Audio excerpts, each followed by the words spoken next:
Bati muna si Eric muna natin. Good morning, Kamo. Morning po. Ano, Sir Robin? Morning, dapat meron ka-check na. Okay, thank you.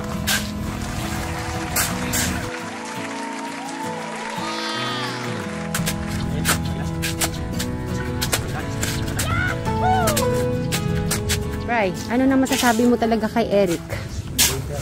Ha? Ano sabi mo? English yun eh, hindi ko naintindihan. Ano yan? Good job. So, nagtatanim na siya ng gulay. Ngayon naman, nagiging helper mo na siya.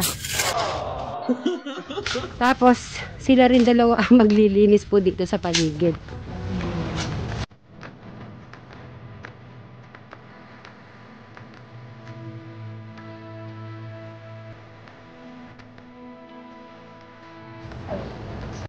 Kiss mo nga. Eh? No kiss.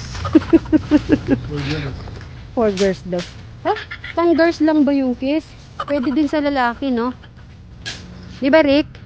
Rick, may tatanong ako sa'yo. Di ba yung kiss pwede din sa lalaki?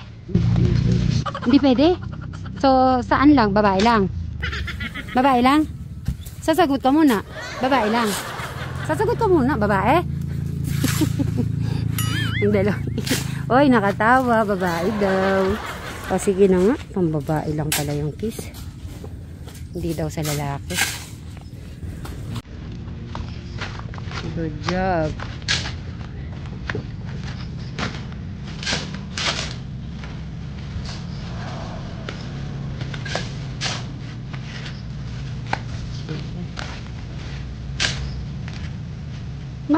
Madami pala yan.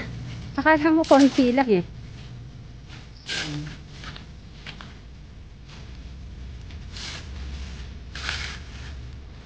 Naku, kulang pa pala isang sako.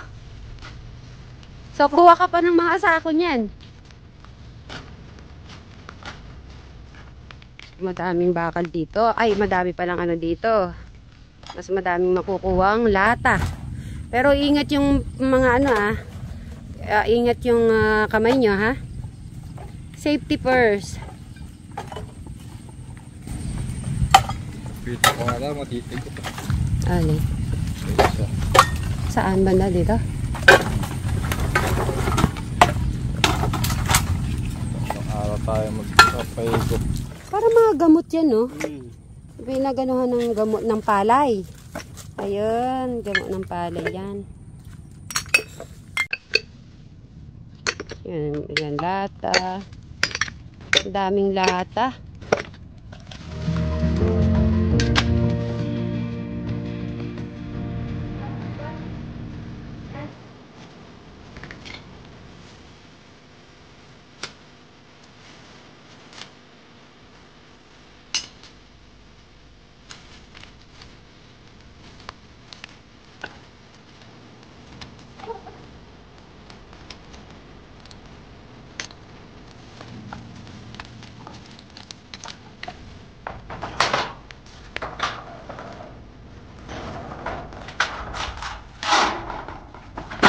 Sasalansanin ang mga yero pataas.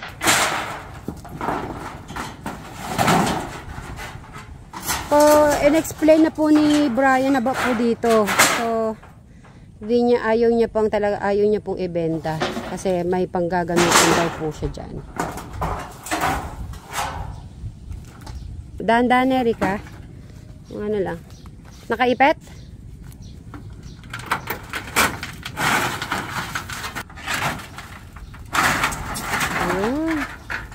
Ayun, may nakuha pa po si ano natin, si Eric, nakatatlo pa.